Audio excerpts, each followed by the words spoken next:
kasih. Ya, perkenalkan saya Kurnia Lestari, ahli gizi yang bertugas hari ini. Dengan Mbak siapa? Saya Desi, Mbak. Oke, Iya. Mbak Desi kesini karena keperluan apa? Saya ini mau konsultasi nih, Mbak, tentang penyakit yang saya alami saat ini. Oke, Mbak Desi kesini atas rujukan dokter atau kemauan sendiri? Kemarin sih dari dokter suruh nyuruh kesini gitu, Mbak. Oh, bawa surat rujukannya? Sebentar, Mbak. Oh, ini Mbak suratnya. Oke, baik. Saya lihat ya. Iya, Mbak. Sebelumnya Mbak Desi ini pernah ke ahli gizi? Kayaknya sih belum, Mbak. Ini baru pertama kalinya. Oke, baik Mbak. Kalau gitu saya jelaskan terlebih dahulu ya apa yang akan kita lakukan selama konseling. Pertama, saya akan mencatat riwayat personal Mbak. Kemudian saya ada pengukuran berat badan dan tinggi badan. Kemudian nanti saya akan mencatat makanan yang Mbak konsumsi selama 1 bulan terakhir dan makanan yang Mbak konsumsi dalam 24 jam terakhir. Oh iya, Mbak. Apakah ada pertanyaan terlebih dahulu? Nggak ada, Mbak. Baik, jika Mbak bersedia, kita akan melakukan konseling kurang lebih 30-45 menit. Apakah Mbak bersedia? Insya Allah saya bersedia, Mbak. Baik, saya mulai dengan pencatatan riwayat personal terlebih dahulu ya Mbak. Berarti atas nama Mbak Desi. Iya, benar. Tanggal lahirnya? 25 Oktober 1995, Mbak. Ya. Berarti usianya saat ini 25 tahun ya? Iya, benar, Mbak. Untuk pekerjaannya? Saya sehari-hari sebagai sekretaris, Mbak. Oh, sekretaris. Iya. Oke, riwayat personal sudah saya catat. Kemudian kita ada pengukuran berat badan dan tinggi badan. Baik Mbak, sekarang kita mau melakukan pengukuran berat badan. Untuk kacamatanya bisa dilepas terlebih dahulu. Sebentar, Mbak. Untuk jam tangan, apakah menggunakan jam tangan? Enggak sih, Mbak. Kalau yang barang dikantongin? Enggak ada juga, Mbak. Oke, baik. Silakan berdiri di atas timbangan ini. Oke. Pandangan lurus ke depan, badannya tegak. Baik. Berat badannya 60 kg ya Mbak? Iya. Baik Mbak, sekarang kita melakukan pengukuran tinggi badan. Mbaknya bisa berdiri di sebelah sini. Ya, bahunya nempel ke tembok, bokong juga menempel, lutut, betis dan tumit juga menempel ya Mbak. Baik. Bisa geser ke sebelah kanan sedikit. Baik. Pandangan lurus ke depan ya Mbak.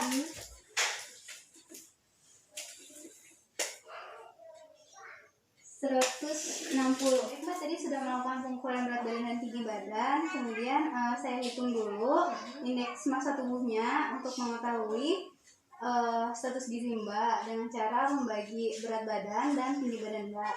Tunggu sebentar ya. Iya, Mbak. Baik, setelah dilakukan perhitungan, indeks massa tubuh Mbak ini 23,4. Ini termasuk ke kategori normal, jadi status gizi Mbak ini normal ya. Iya, Mbak. Ya, baik. Saya ingin bertanya untuk akhir-akhir ini apakah Mbak ada penurunan berat badan? Kayaknya sih ada, Mbak. Itu kayaknya bulan lalu itu berat saya itu masih sekitar 62 kg gitu, Mbak. Oh, 62 kg ya? Oke, baik. Kira-kira keluhan apa yang Mbak akhir-akhir ini alami?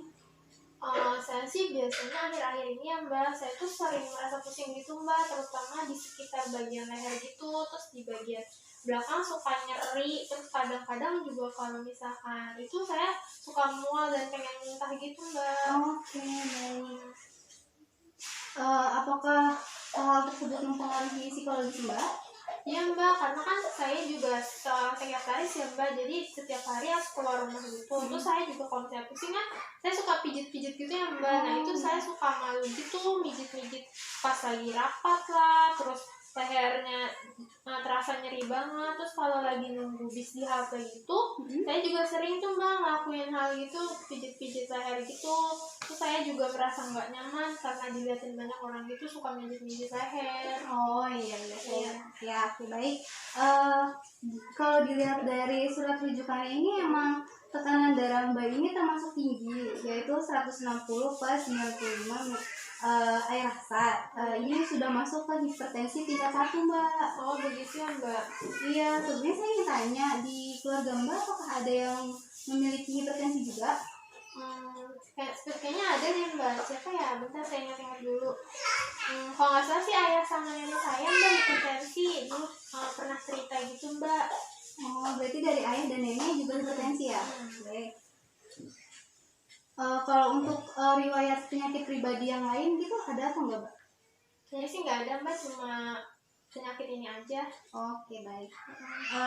Untuk kesehariannya Mbak ini melakukan kegiatan apa ya?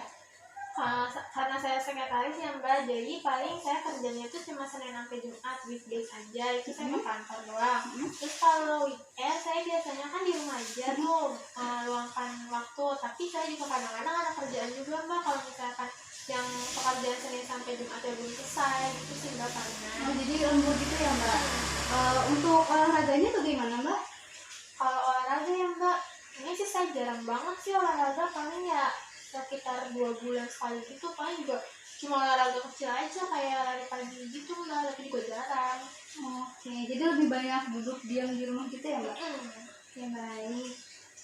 Selanjutnya saya akan menanyakan food frequency, yaitu menanyakan makanan apa saja yang Mbak konsumsi 1 bulan terakhir ini. Oke, dimulai dari makanan pokok seperti beras, mie atau roti itu Mbak gimana? Makanan pokok ya mbak, Iya. saya tuh biasanya konsumsi nasi, Iya. terus mie, roti, kentang, sama udah sih mbak, itu aja, nasi kong deh. Oke. Untuk frekuensinya berapa kali aja Mbak? Kalau nasi kan udah pasti 3 kali sehari tuh mbak. Terus kalau mie kadang seminggu bisa 3 sampai 4 kali lah. Ya, Terus kalau roti jarang nih mbak, paling ya seminggu itu bisa 1 aja sih, sekali aja. Terus kalau kentang cukup sering, biasanya itu sekitar 5 kali seminggu.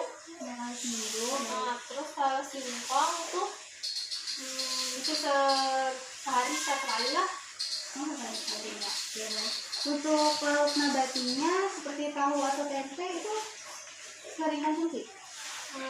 Jarang sih mbak, paling ya seminggu bisa sekali aja, nggak setiap hari dikonsumsi tahu sama tempe itu. Sekali saja ya Mbak? Ya, baik. Untuk lauk hewaninya seperti ayam atau daging gitu Mbak? Kalau hewani bukan mbak, saya seringnya konsumsi ini sih mbak, telur sama ikan yang dikalengin gitu mbak. Oh, ikan sarden ya? Iya benar sekali mbak itu. Oke, itu berapa kali?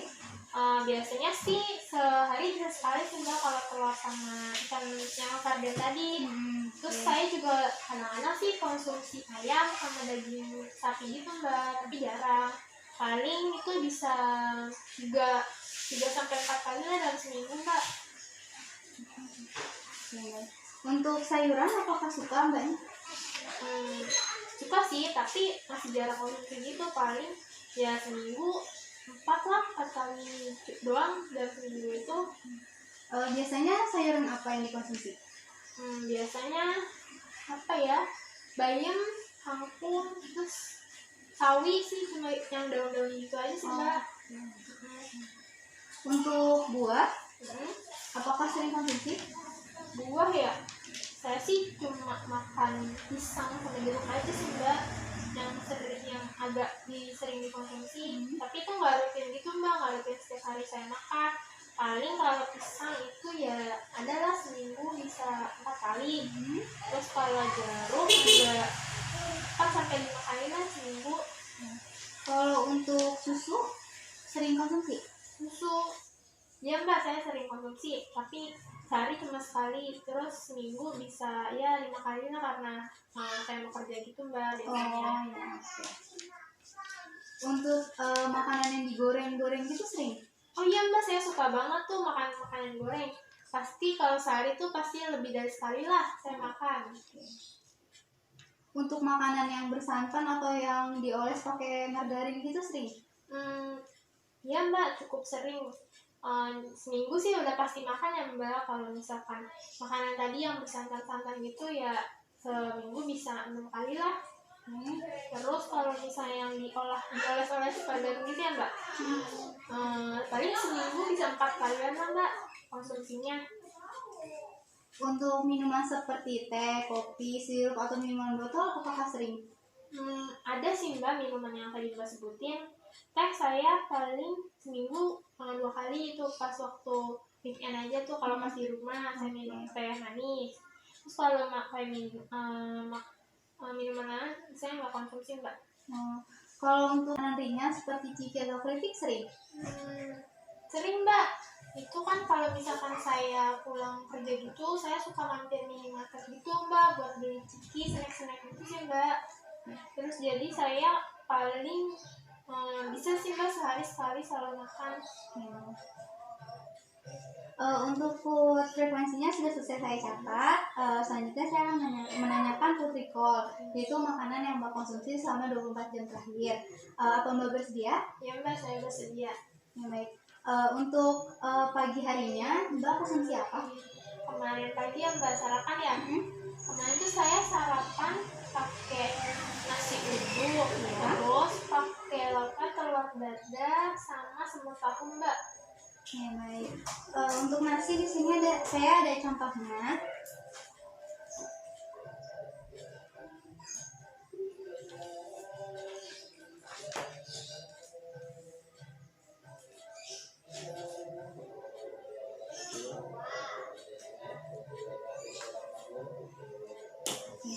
Kira-kira seberapa nasinya? Kayaknya sih yang tapi setengah doang sih mbak, ini kan terlalu besar gitu. Berarti setengahnya dari ini ya. Baik. Untuk telur dadarnya dari berapa butir? Dari 1 sih mbak kemarin. Baik, 1 butir ya. Untuk semur tahunya saya ada contohnya, apakah segini atau lebih besar? Gak sebesar ini mbak, kayaknya sih cuma segini sih, 3/4 mungkin. Berarti segininya ya. Baik. Selain itu ada lagi yang dikonsumsi? Enggak sih mbak, kalau sarapan itu aja. Untuk setelah sarapan apakah ada yang dikonsumsi lagi untuk selingan gitu, snack? Ada mbak, itu saya makan keripik singkong 1 bungkus mbak. 1 bungkus ya. Di sini ada contohnya, apakah segini atau lebih banyak lagi? Mungkin 2 kali ini mbak, 2 kali ini. 2 kalinya ini ya. Untuk makan siangnya? Makan siang kemarin itu saya makan nasi pakai ayam teriyaki, terus sama tumis kangkung, terus sama saya juga setelah itu saya makan jeruk sih mbak. Untuk nasinya seberapa banyak? Kalau nasi sih kemarin karena makan siang saya sedikit sih mbak, paling yang ini sih mbak porsinya. Yang 100 gram berarti ya? Oke, baik. Untuk ayam teriyakinya, ayamnya bagian apa? Kemarin ayam aja sih mbak, saya nggak tahu sih itu bagian apa, kayaknya sih bagian yang dipotong kecil gitu loh mbak ayamnya, jadi nggak tahu sih itu bagian apa, jadi langsung jadi gitu aja. Kira-kira sebesar ini atau gimana? Ya mbak, sebesar ini mungkin. Berarti yang ini ya mbak? Iya. Terus mbak ini konsumsi tumis kangkung ya? Nah iya mbak, saya kemarin makan tumis kangkung. Di sini saya ada contohnya. Apakah sebanyak ini? Ini terlalu banyak mbak, mungkin setengahnya dari ini sih. Saya nggak banyak-banyak makanya. Baik, selanjutnya mbak ini konsumsi jeruk ya kemarin? Iya. Untuk jenis jeruknya jeruk apa? Masih jeruk manis ya mbak. Oke. Ukurannya apakah sebesar ini? Iya, mungkin yang sebesar ini mbak. Oke, baik, yang A ya. Oke. Selain itu apakah ada lagi yang dikonsumsi? Enggak mbak, udah itu aja kemarin makan siangnya. Untuk selingannya, sore makan ada yang dikonsumsi atau yang diminum? Ada mbak, ada. Saya kemarin makan keripik singkong lagi tuh 1 bungkus juga sama kayak dari tadi. Sama ya. Untuk malamnya? Malam saya itu makan nasi, terus pakai ikan sarden tadi tuh, Ya. terus sama pakai tempe bacem. Baik. Untuk nasinya seberapa banyak? Yang mana? Dikit juga sih mbak, paling ya yang ini sih mbak, sama kayak tadi siang. Yang C berarti ya. Untuk ikan sardennya saya mau tanya, ini kan ada contoh segini, apakah Mbak pakai segini banyaknya atau potongannya aja? Enggak, potongannya aja, paling ya setengah mungkin dari yang Oke. sarden kecil itu. Oh, berarti dari satu kaleng itu nggak dikonsumsi semua ya? Enggak. Berarti di sini saya ada contoh gambarnya.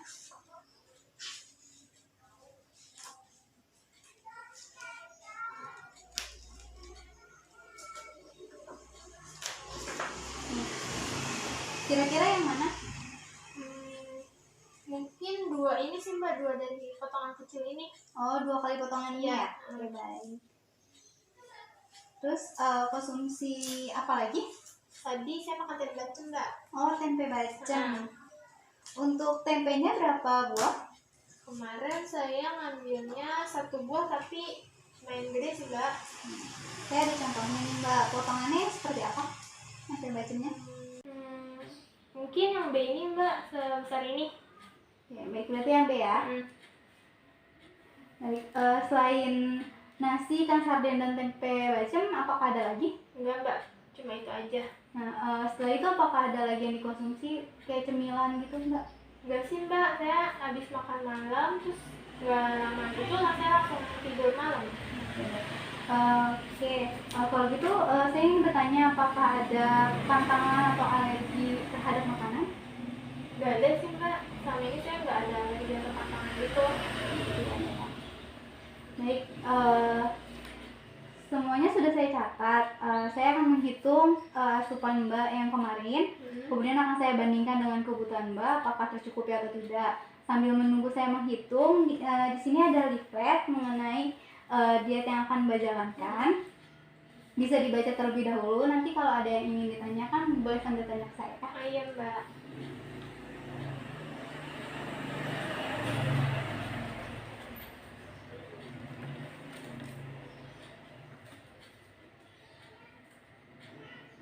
Oke, baik. Ini saya sudah selesai menghitung. Jadi setelah saya hitung, asupan Mbak ini semuanya cukup. Cuman untuk lemaknya ini melebihi kebutuhan Mbak. Oh begitu ya Mbak.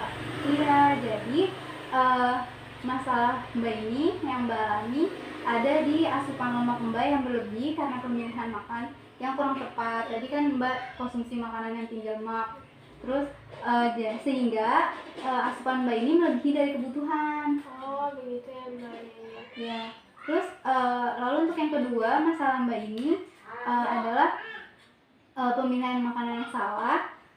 Karena Mbak ini konsumsi makanan-makanan yang tinggi garam. Itu contohnya sarden, itu mengandung tinggi garam. Kemudian ada semur, kan kecapnya juga mengandung tinggi garam. Nah, jadi hanya tekanan darah Mbak ini tinggi, sehingga Mbak perlu untuk kebutuhan natriumnya diturunkan, dikurangi Mbak. Terus saya harus gimana Mbak? Tadi yang Mbak sebutin gitu. Jadi berdasarkan diagnosis yang saya tetapkan, saya telah menyusun intervensi untuk Mbak. Jadi jenis dietnya yang cocok adalah jenis diet rendah garam 3. Nah, diet rendah garam 3 ini kurang lebih sekitar garam yang digunakan dalam sehari hanya 1 sendok teh saja Mbak. Maksimalnya. Dikit ya Mbak? Iya. Oh iya. Nah, sebelum saya mengisi daftar leaflet diet ini, apakah Mbak siap untuk menjalankan perubahan perilaku? Ya Mbak, saya insya Allah siap demi menjaga kesehatan ya Mbak. Iya betul. Iya. Jadi saya akan mengisi dimulai dari identitas Mbak, yaitu Mbak Desi ya. Iya Mbak. Oke, baik. Usia 25 tahun. Jenis dietnya diet rendah garam 3. Untuk jenis makanannya makanan biasa ya Mbak. Oh iya Mbak. Seperti yang biasa dikonsumsi sehari-hari. Lalu untuk energinya sebesar 2096 kalori. Kemudian ada protein 79 gram. Lalu ada lemak 48,5 gram. Kemudian ada karbohidrat 262 gram. Oh iya Mbak. Terus saya gimana ya Mbak cara bisa memenuhi tadi kebutuhan yang tadi Mbak sebutin itu? Jadi prinsipnya sebenarnya sama Mbak, cuman di sini dimodifikasi di pemberian garamnya. Jadi kalau untuk Mbak masak sendiri ini penggunaan garamnya dikurangi. Terus penggunaan bumbu-bumbu instan seperti kecap itu juga dikurangi. Oh iya Mbak. Terus nanti untuk bahan makanan yang seperti ikan kaleng ini juga harus dikurangi Mbak. Oh begitu ya Mbak. Iya iya. Ya, kira-kira dalam menjalankan diet ini apakah Mbak ada hambatan? Kemungkinan sih ada sih Mbak, kan karena saya suka ngemil-ngemil gitu ya Mbak, terus makanannya suka yang gurih-gurih gitu, jadi kalau nggak makan gurih tuh kayak nggak sedap gitu lah Mbak. Jadi sih cuma itu aja sih Mbak, kalau untuk mengurangi ya agak susah sih sebenarnya. Jadi Mbak di sini ada contoh caranya untuk solusi Mbak untuk menghilangkan mengurangi garam tapi rasa gurihnya tuh tetap ada. Jadi Mbak bisa lebih memperbanyak bumbu-bumbu rempah. Oh iya. Itu Mbak. Terus untuk pengolahannya juga bisa ditumis atau dipanggang. Nah, terus untuk ikan kaleng dikurangin ya Mbak, jadi bisa dari ikan segar Mbak olah sendiri dengan bumbu kuning gitu kan lebih gurih gitu. Oh iya Mbak ya. Selain itu apakah ada yang ingin ditanyakan lagi? Sepertinya sih udah nggak ada Mbak. Udah itu aja. Lalu saya juga menganjurkan nih Mbak ini kan olahraganya cuma sebulan 2 bulan sekali atau sebulan cuma sekali, itu dianjurkan lebih memperbanyak olahraga lagi karena kalau misalkan Mbak ini rutin olahraga, sirkulasi darah Mbak ini akan lancar. Oh Gitu. begitu ya Mbak. Ya betul. Jadi saya harap Mbak juga merutinkan olahraga. Ya Mbak, insya Allah saya jalanin ya Mbak olahraganya. Lalu nih yang terakhir nih Mbak itu kalau beli makanan bisa dilihat di labelnya. Di sini ada tulisan natrium. Kalau misalkan dia melebihi 5%, itu kalau bisa Mbak hindari. Oh jadi saya lihat yang persenannya ini ya Mbak ya? Iya betul. Untuk yang natrium atau sodium ya Mbak tulisannya. Oh iya Mbak. Ya, baik. Itu untuk menghindari bahan-bahan yang tinggi garam, jadi lebih mengontrol tekanan darah Mbak. Oh begitu ya Mbak. Baik. Apakah ada lagi yang ingin ditanyakan? Enggak Mbak, udah itu aja. Oke, baik. Kalau gitu boleh saya minta Mbak untuk menjelaskan kembali apa yang telah kita diskusikan tadi? Jadi intinya saya harus diet rendah garam yang jenis ini ya Mbak? Iya betul. Jadi cuma 2 sendok teh ya? 1 sendok teh Oh Mbak. 1 sendok teh Ya, tuh, ya maksimalnya. 1 sendok teh doang tuh. Terus saya juga harus mengurangi jajanan-jajanan yang snack-snack ciki-ciki gurih gitu ya Mbak. Terus betul. sama saya juga mengganti makanan yang ikan sardennya jadi ikan segar aja, terus ntar diolah sendiri gitu ya Iya Mbak? betul. Iya saya ngerti Mbak. Oke baik. Ini saya catat semuanya ya Mbak. Iya. Terus diharapkan Mbak ini datang lagi 2 minggu yang akan datang untuk mengontrol kembali apakah diet yang Mbak lakukan ini sudah sesuai anjuran atau belum. Nanti kita lihat perkembangannya, nanti bisa kita diskusikan lagi untuk solusi yang berikutnya gitu ya Mbak. Iya. Baik, ini sudah saya catat semua di rekam medis Mbak. Sampai bawa pulang, untuk leafletnya juga bisa dibawa pulang ya Mbak. Terima kasih ya Mbak. Iya, baik. Kalau begitu terima kasih banyak ya Mbak atas ininya konsultasinya tadi. Iya, baik. Semoga bisa saya jalankan nih Mbak Iya. dietnya tadi. Semoga tekanan darahnya cepat turun ya Mbak. Amin. Semoga sehat selalu. Amin. Terima kasih ya Mbak. Kalau Iya. gitu saya permisi dulu. Iya, silakan hati-hati di Iya, jalan ya Mbak. permisi Mbak. Iya, silakan.